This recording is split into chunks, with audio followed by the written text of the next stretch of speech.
Hello, everyone, and thank you for joining us this evening. There is a globe icon near the hand feature on your screen.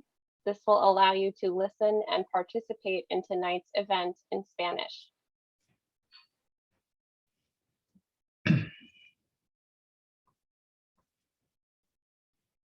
Good evening, buenas noches. Esta reunión será interpretada al español. Para escuchar en español, por favor haga clic en el icono del globo que se encuentra al pie de la pantalla y elija su idioma español. También puede hacer clic donde dice Mute Original Audio para escuchar solo la interpretación. Muchas gracias.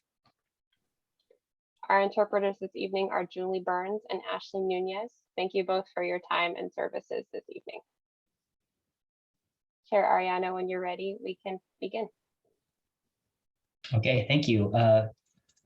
Good evening and welcome to the February 10th meeting of the Independent Redistricting Commission.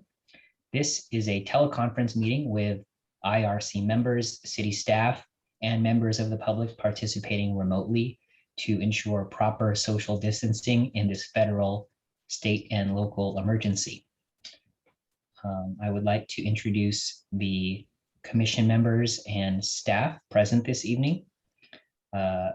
Vice Chair Gilmer, Commissioners Earhart, Hill, Saad, Walter, Kissel, and Marquardt, and myself, Ariano. Staff present includes City Clerk Judy Herron, Administrative Assistant Sarah Sandoval, and we also have our consultants from GeoInnovo and an attorney from the City Attorney's Office. Ms. Sandoval, would you please provide instructions to the Commission and members of the public on how the meeting will proceed? Yes, thank you, Chair. At this time, we ask the members of the IRC to remain on screen for the duration of the meeting. You will control your own webcams and microphones. Staff will engage webcams and microphones to make presentations and respond to the members of the advisory body. For members of the public who are in attendance and wish to provide public comment, after the chair calls for public comment on the item that you wish to speak on, please engage the raised hand feature at the bottom of your screen. And for those calling in from a landline or cell phone, please press *9 to raise your virtual hand. That concludes the instructions, and I return the meeting to the chair. Thank you, Ms. Sandoval. That brings us to the public comment portion of the agenda. Under public comment, the public may address the Independent Redistricting Commission on any subject not listed on this evening's agenda. Each speaker may address the IRC once under public comment for a limit of 3 minutes. Please clearly state your name, address, or the political jurisdiction in which you live. Also note that the IRC cannot act on items not listed on the agenda and therefore cannot respond to non-agenda issues brought up under public comment other than to provide general information. Ms. Sandoval, please call for any public comment.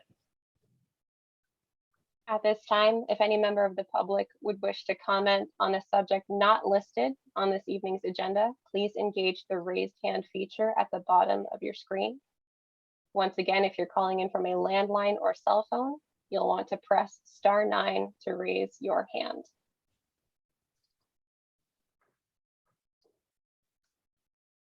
This will be our final call for public comment on any subject not listed on the agenda. Seeing no hands raised, Chair Ariano, we can continue. Thank you. Next item on the agenda is consent calendar.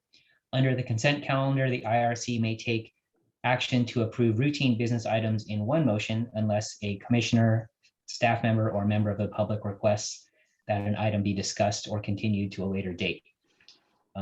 Ms. Sandoval, do we have any public comment on the consent calendar?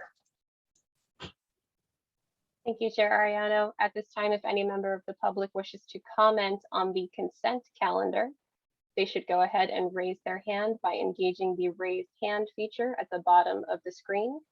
Or if you're on a landline or cell phone, you can raise your hand by pressing *9. Once again, Chair, we have no hands. I think we can go ahead. Okay, thank you. Any discussion or or questions from the members of the commission on the consent calendar, which is just the one item, the meetings from the minutes from last meeting?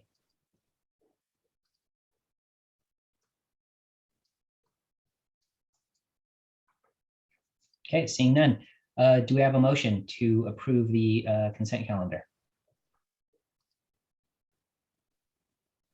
I'll make a motion to accept the minutes. Thank you. I'd like to second that motion. Okay, This Commissioner Saad. thank you. Ms. Sandoval, please state the motion and call for the vote. I have a motion on the floor by Commissioner Earhart and seconded by Commissioner Saad to approve the consent calendar. Are there any further commission discussion or questions? Okay, by roll call vote, Commissioner Earhart, Yes. Commissioner Hill, Yes. Commissioner Saad,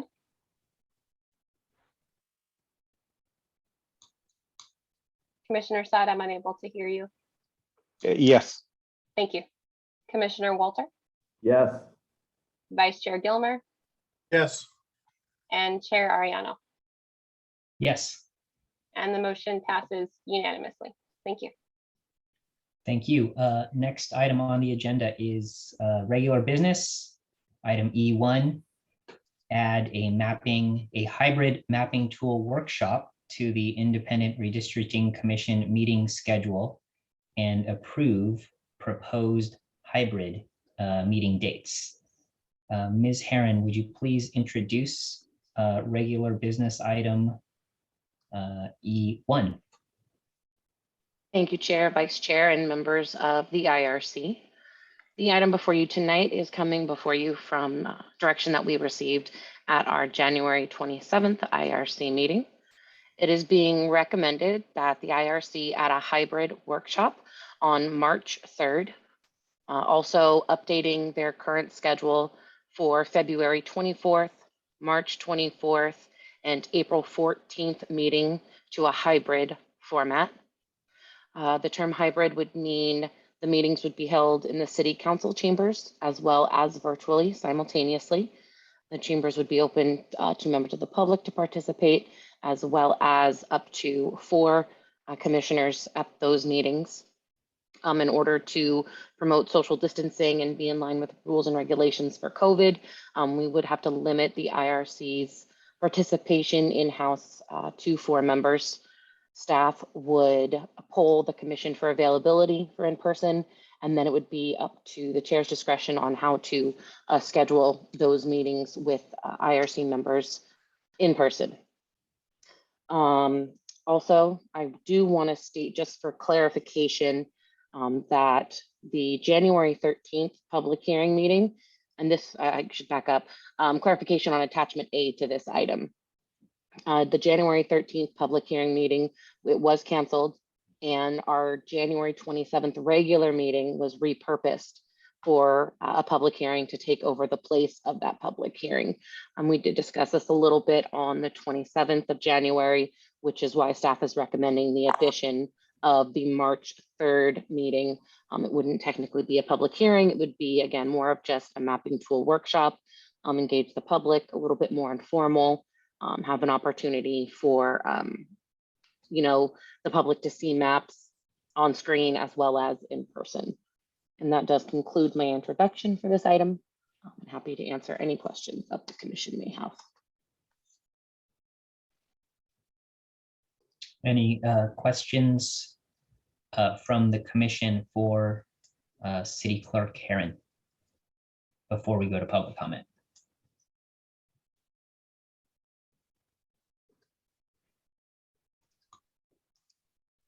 Okay. Seeing none. Ms. Sandoval, do we have any members of the public who wish to comment on this item? Thank you, Chair. At this time, if any member of the public wishes to comment on item E1, please engage that raise hand feature at the bottom of the screen or press *9 on your landline or cell phone. Once again, if anyone wants to make a public comment on item E1, this will be our final call. Okay, Chair, we have no hands. Thank you. Thank you. Turn it back to the commission for discussion.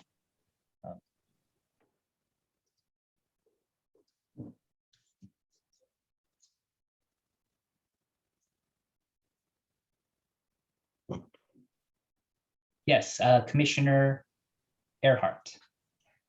Yes, I just wanted to thank the staff for moving on this so quickly and getting this scheduled and setting up the criteria for the hybrid meetings. I really appreciate that. And I know all of us feel like time is drawing close. So I appreciate the speed with which they did that. Thank you.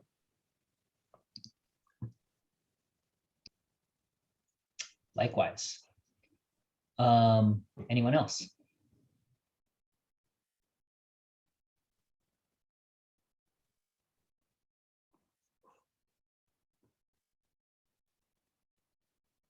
Okay.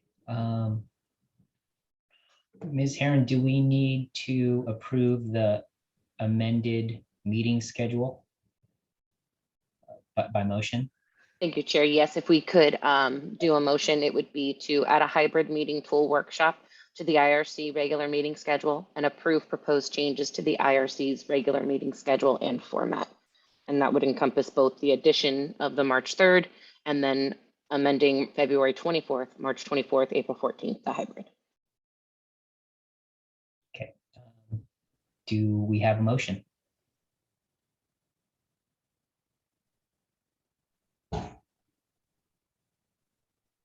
I'd like to put a motion for to be able to approve the amended calendar and the added hybrid meeting as well.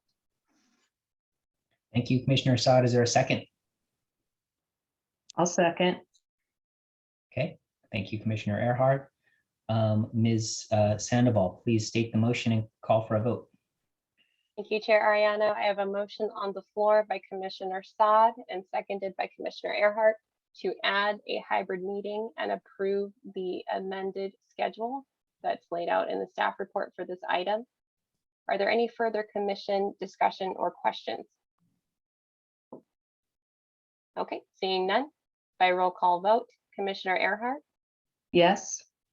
Commissioner Hill, Yes. Commissioner Saad, Yes.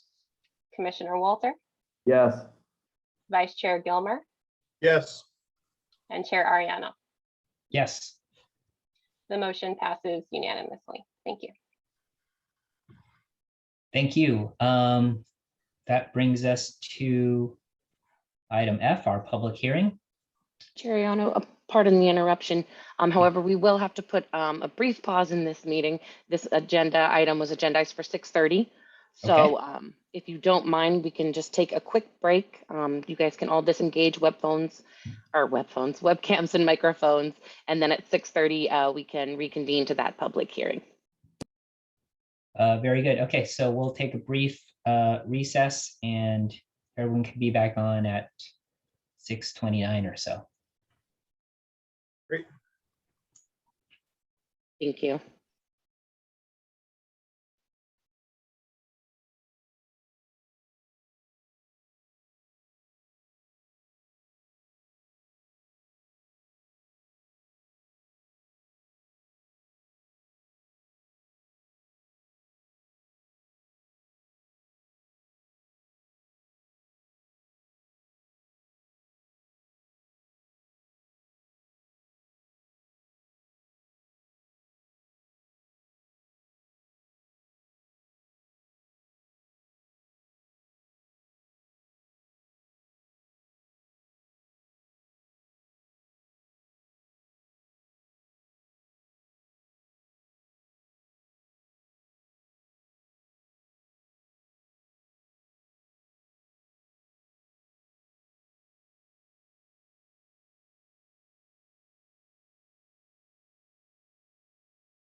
Thank you all. So at this time, we ask that the commission come back on screen, and Chair Ariano, you can reconvene the meeting.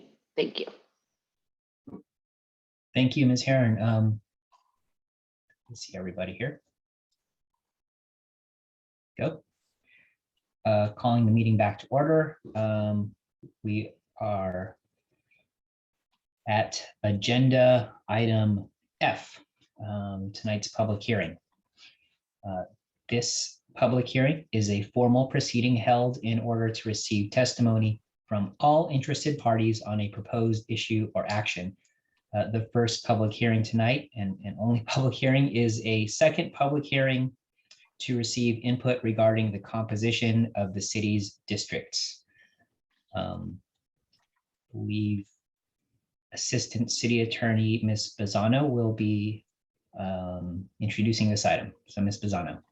Thank you. Thank you. Good evening, Chair Ariano, Vice Chair Gilmer, and Commissioners. Denise Bazzano, Assistant City Attorney. I'm going to tee this item up and then pass it to our demographer, Gionovo Alex Sands, in a bit. But first, I just wanted to remind the commissioners that tonight is the second of the 4 public hearings that will be conducted prior to the adoption of the map. This pre-map public hearing is included to allow the public and the commissioners an opportunity to provide important input and for the commissioners to share their specific thoughts on the communities of interest and composition of the districts. This input is critical as the public and demographers prepare to draft maps that will be considered by the commission in the weeks to come. So with that, tonight we have the demographer Gionovo Alex Sands, who will lead the discussion and provide a presentation to the commission and the public about communities of interest and what that exactly means. So Mr. Sands, please take it away. Thank you. Mr. Sands, can you turn up your volume? Is that better? Yes. Okay, perfect. Thank you again, Assistant City Attorney Bazzano. Tonight I'll be providing a brief presentation regarding communities of interest, a little bit of an overview. And during that time, I'll be turning off my video feed so that you don't see me, turning away to my screen. And without further ado, I will go ahead and start a screen share, stop my video, and proceed with the presentation.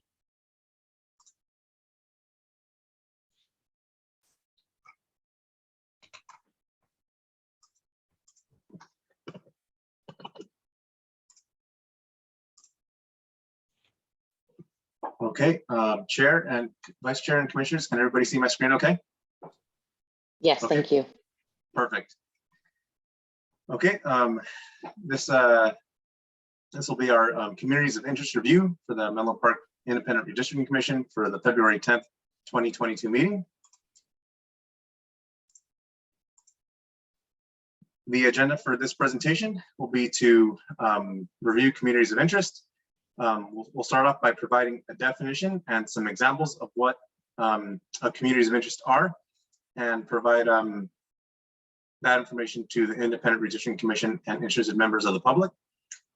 The next item will be what qualifies as a community of interest and what does not, followed by some map tips for those of you who are interested in getting started on draft maps, either for communities of interest or for proposing draft districts.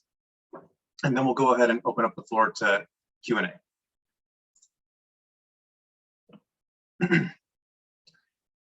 So from the California Elections Code section 21601, a community of interest is a population that shares common social or economic interests that should be included within a single district for purposes of its effective and fair representation. So what does all that mean? What is a community of interest? A community of interest is geographically identifiable for consideration in redistricting. The geographic extent is subjective and open-ended, but in this case, it would be restricted somewhat to the city limits of Menlo Park.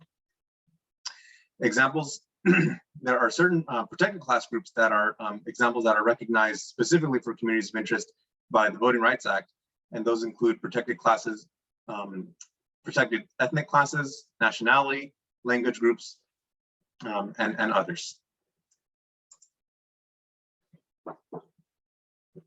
There's also community of interest is also somewhat broad in the sense that it can include a wide variety of groups or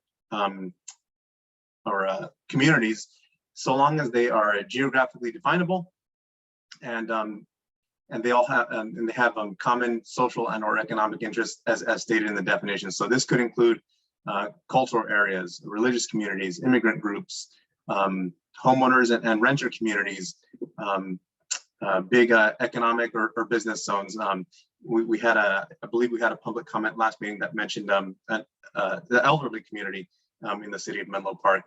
So any of these and many others can be considered communities of interest for the purposes of redistricting.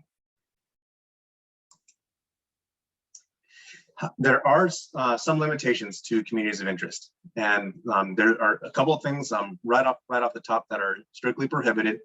So a community of interest cannot be created for the purpose of political or party preference or affiliation, and a community of interest cannot be associated with political incumbents or candidates. Another thing that is somewhat restrictive and may make it more difficult to consider for a community of interest is groups or populations that are not well defined within a specific geographic area. So some quick map tips specifically for communities of interest. And we do have the Districture tool, which enables you to draw communities of interest. And also we have our GeoCIM or community input mapping tool. We have seen input for both. But here are some tips for either the commissioners or members of the public who may want to submit their input. So go ahead and start with your neighborhood. That's going to be an area that's familiar to you. You have that local knowledge, and that's really what makes that community of interest feedback so valuable to us as a demographer when we're creating draft maps, is to learn what's really valuable to the community from people who live there. Another important item is when you're submitting input, specifically in the GeoCIM tool, would be to add a community description. This is very helpful, and it really helps us get a better sense of what the area drawn on the map means to members of that local population.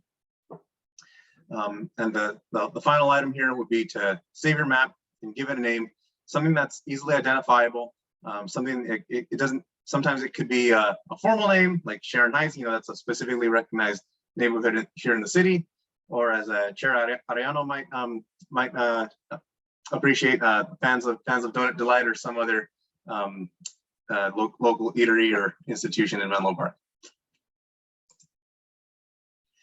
We also have some map tips for districts.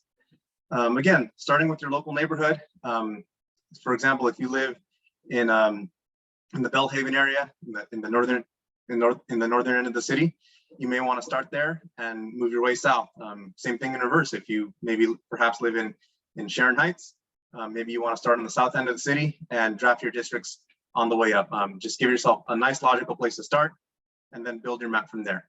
And from with a good solid building block, the rest of the map tends to take care of itself.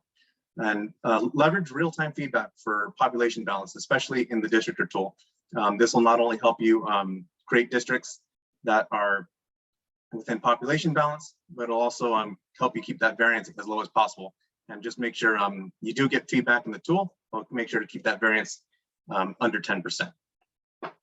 We did have a question from Vice Chair Gilmer, excuse me, regarding information about individual census blocks while drawing your map, which that's a great question. I'm sure people, members of the public might have the same question as well. So there is an inspect tool, which you'll see it as a little magnifying glass in the top right menu of the Districture tool. And you can use that to hover over a census block and view the population and demographic breakdown for those specific census blocks. And then once again, save your map, give it a name, be creative if you like, and we will be checking Districture and the GeoCIM tool on a regular basis to make sure that we're processing all that data and getting it into the draft maps. Quick technology update before we close out the presentation. Districture, again, like I mentioned, ongoing COI and district submission review and analysis. Just noticed a couple of days ago, I think we had 2 submissions from Commissioner Saad, so well done. We are checking on that on a regular basis. We have our demographic dashboard coming soon. So as GeoNovo begins creating demographic data analysis and maps for our proposals, we'll be placing that along with publicly submitted maps into the dashboard. And we also have the Menlo Park web map and demographic data app coming very soon. So we're excited to deploy that after this final pre-map public hearing, and as we really get into the fun part of this process. And with that, we look forward to hearing from members of the IRC and members of the public. I will go ahead and hand it back to Chair Ariano and open up the floor to questions. Thank you very much.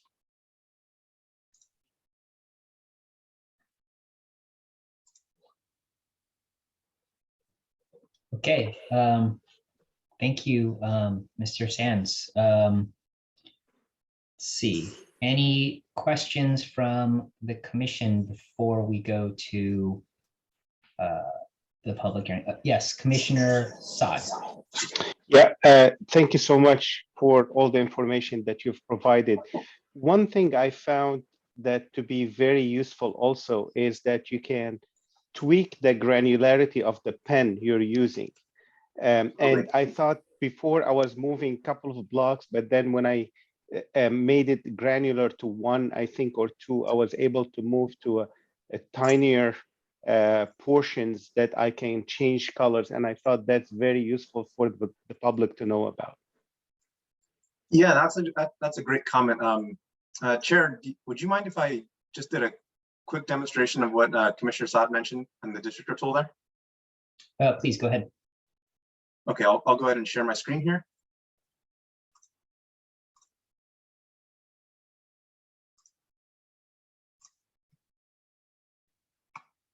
Okay, so here we have the Districture tool, and again, Commissioner Saad, that's a great tip there.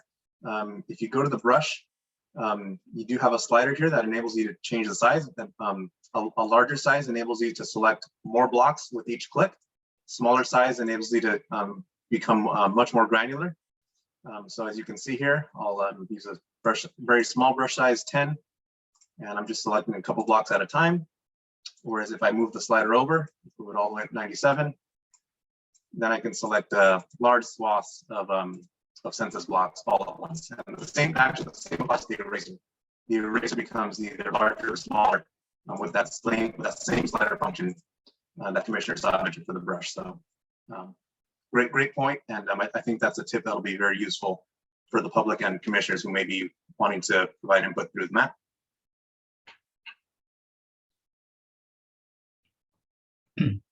Okay, any other clarifying questions from the commission before we open it up to the public?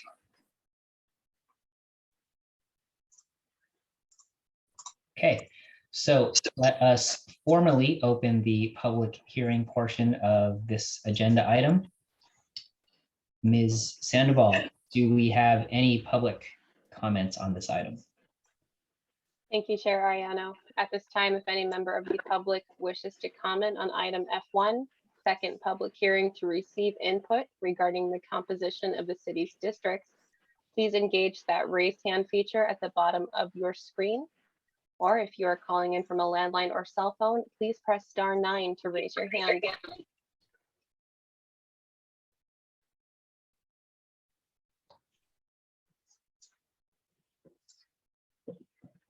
Chair Ariano, at this time, we have no hands from the public. Okay. Yes, we do. Okay, I see one hand. I do too. City Clerk Karen, would you mind giving Karen Grove permission to speak?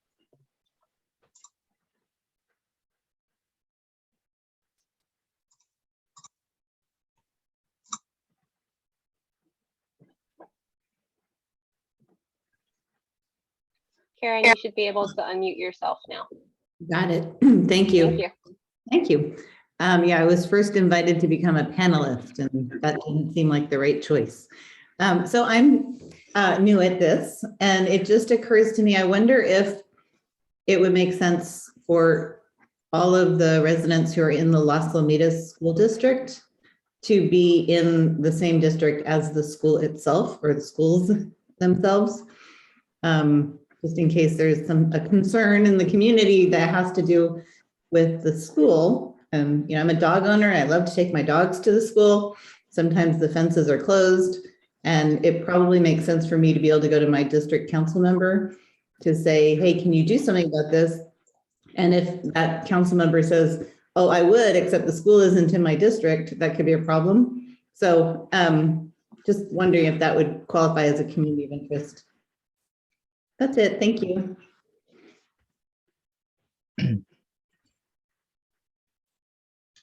Thank you for the comment. Any other members of the public?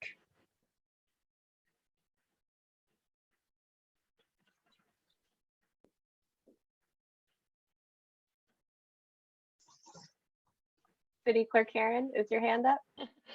Not necessarily for public comment, but just kind of wanted to appreciate Karen, your comment, and that's kind of what we're looking for. And so again, just wanted to invite any member of the public who has an opinion or has an idea of a community of interest, that this would be like the prime opportunity to kind of mention that to the commission for consideration. Maybe the community of interest that is near and dear to your heart is already in a district, so maintaining that, you can let the commission know. But again, I just kind of wanted to expand on that and just, again, call for public comment one more time to see if any member of the public wanted to share any community of interest, wants, needs, desires. Thank you.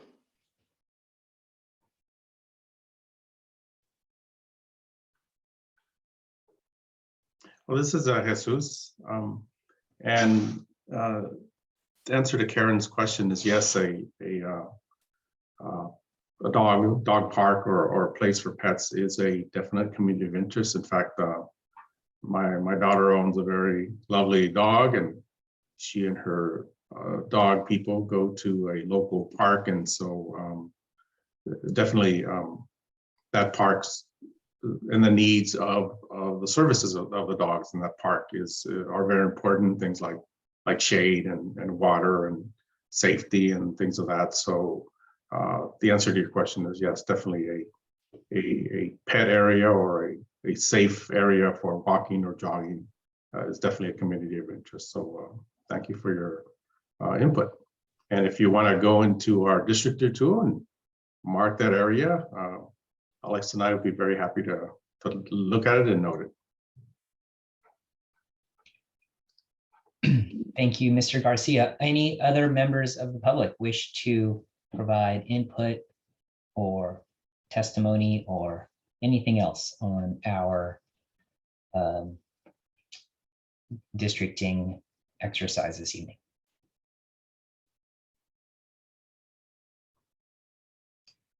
Here we go. Ms. Jones. Thank you. Thank you. I swore I wasn't going to say anything, so I didn't say something at every single meeting. First of all, I want to thank you for the work that you're doing. It's just amazing. I was so excited when I was over at the Bellhaven library, and there was a computer dedicated to do districting. I just wanted to say that the communities of interest that I had, I put on the map of community of interest. So, and I'm assuming that will be looked at. You know, all the maps that we make on the communities of interest, that you'll look at the details. So that's all. Thank you, Ms. Jones. Any other members of the public?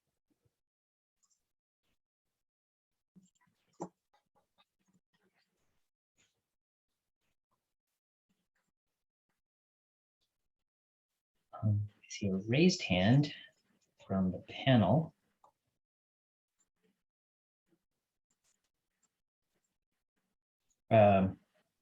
Mr. Sands, go ahead. Thank you, Chair. Yeah, just to address Ms. Jones's comment.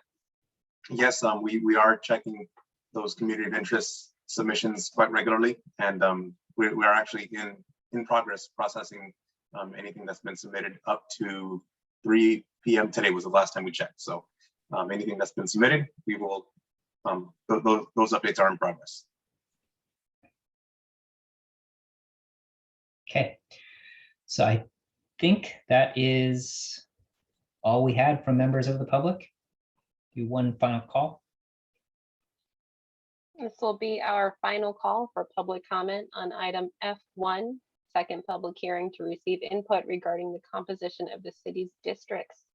If you would like to make a comment, please engage the raise hand feature at the bottom of your screen or press *9 now.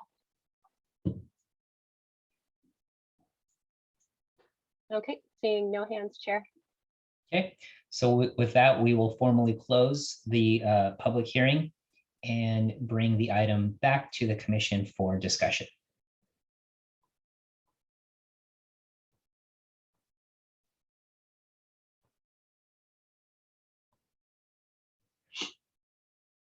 Commissioner Walter. Hi, I just wanted to check if everyone heard Karen's comment the same way I heard it. I think I heard it as, yeah, about the dogs, but also I think she was wondering if the people who are in the Los Lomitos School District, which is one of our school districts, can be in the same district as the schools themselves. And I wondered if Geo Novo folks have any comment on that. Is it possible to incorporate that concept? And if that's the other way people heard it. So I had a similar comment, and I think I would just ask Mr. Sands and Mr. Garcia if, in preparing the maps for our review, if we could see as a layer in those maps all of the city school districts, right? Not just Los Lomitos, but I think it makes sense to just show all of them, because it seems to me that those would be a pretty clear community of interest in the way that the statute describes them. Vice Chair Gilmer.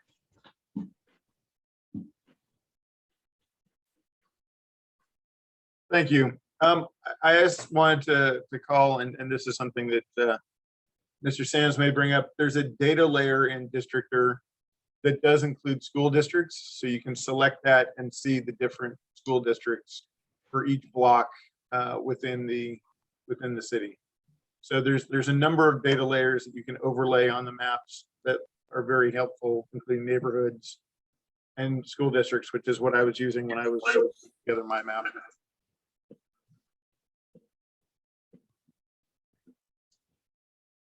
Well, there we have it. It's already in there. Just didn't know where to look. Commissioner Hill. Thank you, Chair Ayano. There are 5 school districts in the city, and some people in the city are in a school district that is a Redwood City School District.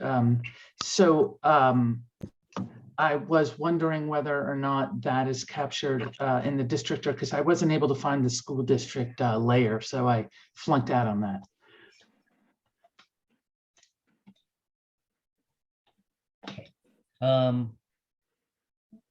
Mr. Sands, while we have you, you did a really nice job displaying the slider function on selecting the census blocks. Is that are you able to quickly show us how to view the school district layers on Districture? Absolutely, Chair. I'll go ahead and share my screen, and we'll go ahead and show everybody the supplemental layers in the Districture tool.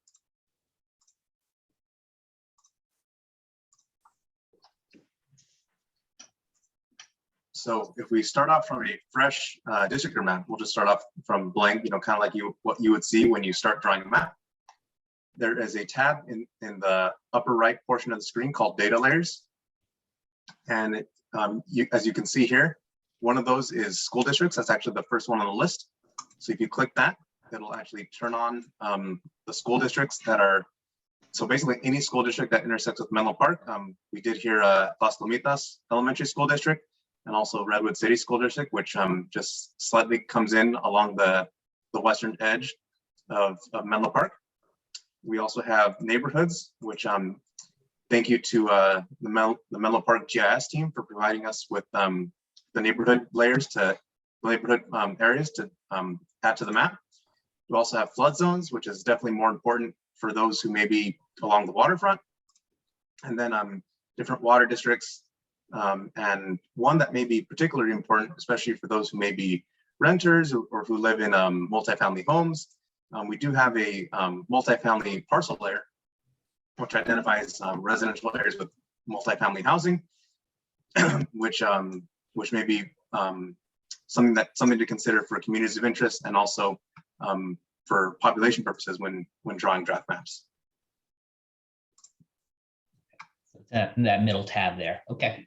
Exactly.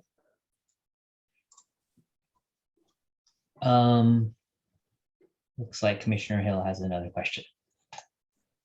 I withdraw my question. Okay. Any other discussion by the commission?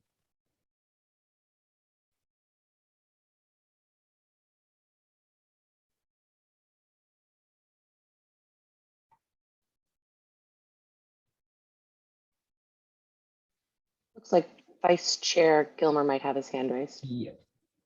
Yes, Vice Chair Gilmer. Thank you. I had one question that I was trying to figure out on Districture, and I hope this is the right format to ask. As I was drawing boundaries, there is an option to show unassigned population. And there's an area that lets you highlight the unassigned population. I was curious if there is a block that currently has not been assigned to a district, but does not have any population. And there are several blocks that do not currently have population. Does it highlight those as well? Because I know that we're going to have a lot of construction and a lot of areas that may not have population now that will within the next 10 years. Chair Ariano? I hear a voice. I don't. It's Denise Bazzano. Oh, yes. Okay. I want to make sure that we're focused tonight on the agenda topic, which is generally communities of interest. I don't want us to stray too far into the weeds on drawing maps. So Chair Gilmer, can you focus your question on communities of interest? I'm actually not sure if that applies to the same because I've been focusing a lot on the map side. So we can table this and I can ask this outside of the meeting. That's fine. Okay, thanks.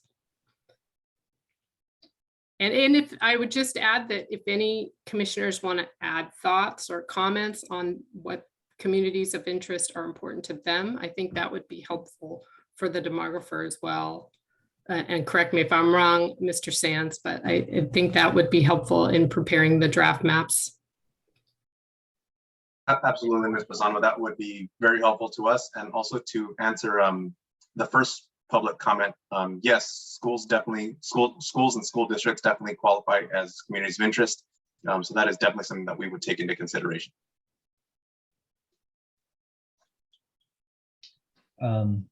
Thank you. Commissioner Hill.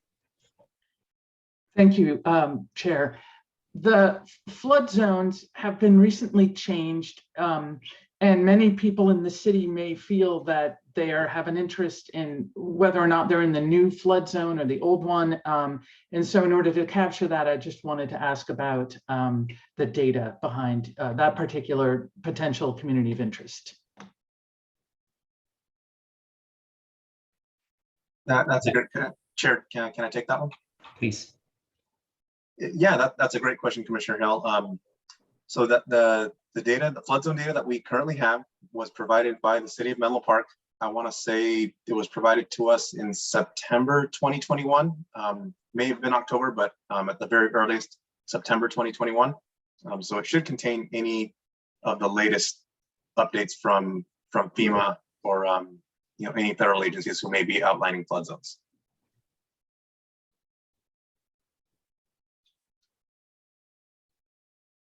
Thank you. Any other members of the commission? This is where we can do our best thinking to come up with communities of interest that maybe have not been contemplated so far in our discussion tonight. Commissioner Walter, thank you. Yeah, this one's probably on the list, but I guess one that comes top of mind for me is just our neighborhoods. It seems like there are some pretty distinct neighborhoods within Menlo Park, and I think that may be well covered by the current districts, kind of keeping them together. But that would be high on the list from my standpoint.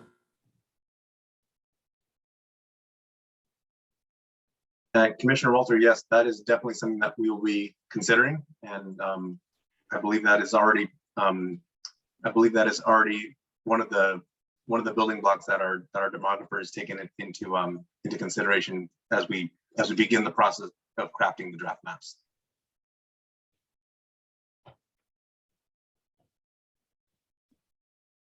Commissioner Hill. Thank you, Chair. I have two thoughts to toss into the community of interest conversation. One is, it may not be possible to identify, for instance, the elderly community in the city on the Districture map, or even in general. I know that there are organizations and that have specific buildings that are dedicated to elderly care, and I wonder how those might be identified since they're not geographically within the definition of the community of interest. I'm not sure how it could work in, but it does seem like that is a community of interest that would be impacted by decisions being made by the city council. How has this been handled in other cities you've worked with?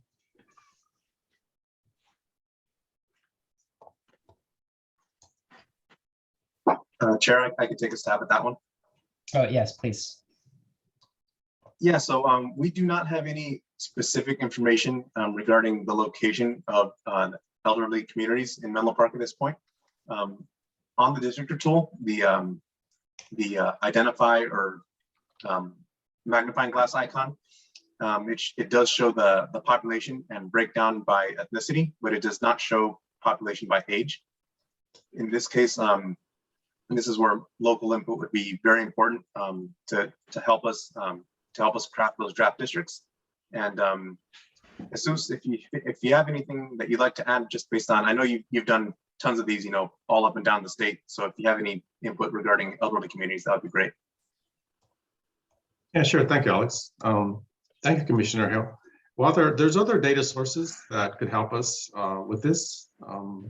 One of them is the American Community Survey that provides a number of other data items, including population by age. And so I know the Census Bureau actually just yesterday released the most current ACS data. So probably what I could do is I'll take a look at the data for Menlo Park area and then see how fine the detail we can get. Just to let you know, however, a lot of the American Community Survey data is not at the granular level of block. In fact, we'll hardly ever find block level data. We'll most likely find block group data, which I think is still adequate for City of Menlo Park. So I'll look into the whatever I can find on age, and then come back with you with some reports or at least some summaries by the proposed plan. So that'll be added to our list. That is very generous. And before you take the time to do that, I wonder if we can even identify any kind of a geographic grouping that would be big enough to form a district that would work for the elderly, because people do tend to be distributed by age, which is probably why it's not a common data point. Well, we'd have to look at it again. We have to get the data and then match it to the block level geography and see what comes up. If the population is distributed equally across the entire city, then no, we don't have a community of interest there because it's just part of the normal, normal neighborhood.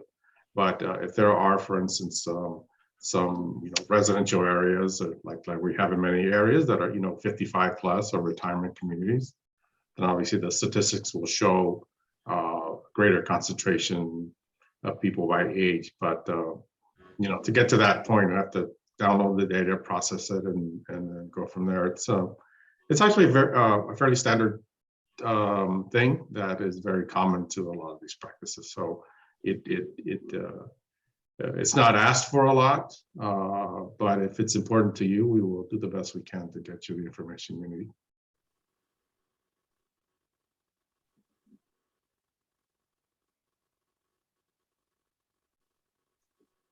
Thank you. So I believe that's any other comments from or discussion from our commissioner. I do appreciate the thoughts about age and school districts and things that give the demographers some actionable items as they prepare the maps for our consideration. I think that last point by Mr. Garcia was a really good one. It really just comes down to what the data show. I mean, we have sort of these instinctive or notional communities of interest that we kind of know are out there, but until we see how they are distributed throughout the city, it's kind of hard to designate them as a quote unquote community of interest as provided under the statute.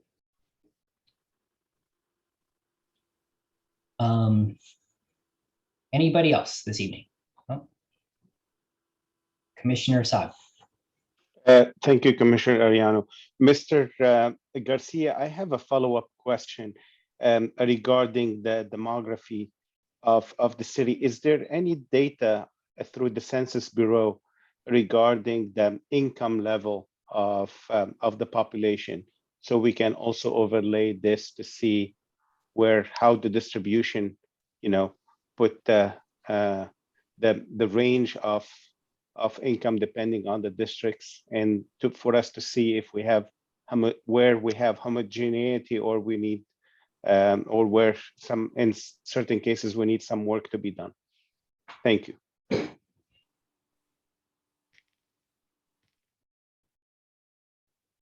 Mr. Sanders and Mr. Garcia, is that demographic data available? The answer to your question is yes. There's Commissioner Saad, there's tons of data. There's lots and lots of data out there. Once we start getting into things like socioeconomic statistics and poverty and ratio of income to poverty and employment and all those things, you have to remember that that may not be available at the block level. And I can assure you poverty and statistics like that will not. It may be available at some degree at the block group level, but again, as your question becomes more specific, it may jump up to the census tract level.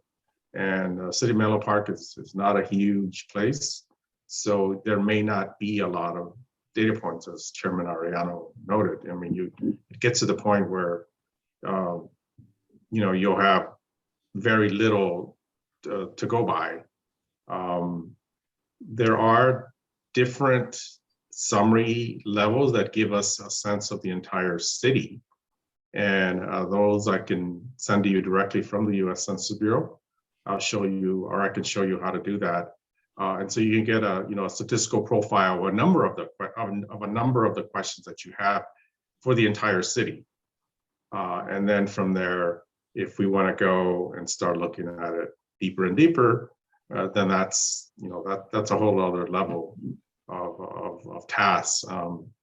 Age, for instance, is a very simple database, but once we start looking at poverty and income and employment and this inequality, then it can get very, very complex. So what we're trying to do here is give you guys 7 trustees for the board of for the city council, you know, if we want to do more from that, we can continue to work. But the basically answer to your question is there's lots of data available from many different sources. Thank you for the information. I appreciate your answer. It's for me, it was more from an edification point of view, more or less. I think whoever lived in Menlo Park long enough can understand how this works from District 1 towards District 5. But I thought if there are any updates, I forgot myself whether in the census we were asked about the income range. That's why I asked that question. So it's been a couple of years now since 2020, but I missed to the fact whether there was a question in that regard. But thank you so much for the information. I don't mean to create more work for GeoNovo, but if this is readily, I thought if this is readily available, it would be good to have. Thank you so much. Well, Commissioner Saad, I did work for the U.S. Census Bureau headquarters in Washington, D.C. for 5 years. And then I just got off. I worked for a year promoting the census, and there's lots of data. And the answer, again, very simple to your question is, I won't take too much time, is there's the decennial census, which just occurred last year. That happens every 10 years. There's only, I think, 11 questions I was asked. The other data items come from something called the American Community Survey. And the American Community Survey is a sample, basically one in 100 people get it. And so you may or may not know somebody who's in that survey. And that's how all the other data is collected. Again, I've been doing this a long time. I could talk for a long time about census. If you want, we can talk about it outside of this space. But the answer to your question about data is, if you want it, it's available somewhere. Thank you so much. Appreciate your answer, sir. Thank you. Okay.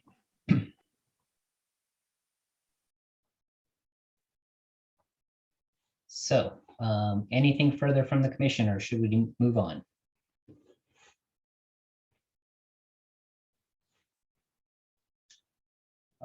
Okay. So that brings us to here. Oh, item G, reports and announcements. Any reports from members of the IRC since our last meeting on January 27th?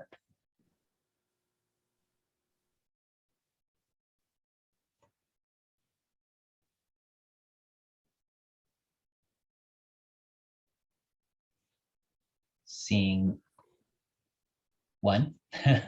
Commissioner Saad, please. Thank you. Chair Ariano, there was a suggestion last time when we met about contacting our council member regarding to see if we can have joint activities with them for community engagement regarding the redistricting maps. I did in fact contact my council member, who happens to be also the mayor, and she suggested that if we do have any. Commissioner Saad? Yes, ma'am. This is Denise Bazzano. So I want to be careful about relaying what a council member said in a public meeting, just with concerns of the Brown Act and having that information relayed to the council member through serial meetings. So maybe you could just speak generally about your discussion. Yes. Actually, Assistant City Attorney, I have a question for you in that regard. I asked it last time. I don't think I get an answer, but is there any conflict of interest for the independent redistricting commission members to contact their council members for public engagement, since there's an independent perception, and in fact that's why the committee was created? If we can get your legal opinion on this one, that would be great. So I don't see any conflicts of interest in that. I think that it's up to each commissioner to decide whether or not they are going to meet with a council member. That's completely up to each commission member. And I didn't hear a majority provide that direction, so there was no consensus to do that type of outreach, but I do think it's up to each commissioner if they want to meet just like they would with any other member of the public as a constituent. It's up to each commission member to do that. But my concern is just relaying what a council member says from these meetings, which could get, relayed to other council members, which could result in a serial meeting. So that was my concern. Thank you so much. I appreciate it. Mhm. So but in a nutshell, I ended up contacting my council member for activities, and then I was wondering whether this is other members were doing so or not, or we should leave it at that. So I, I think the answer would be to leave it at that, just in case folks were doing the same thing. But I do appreciate your effort to engage and really try to take the mission of outreach to heart, with your representative on the city council. Anybody else with a report or update from last week or from last meeting?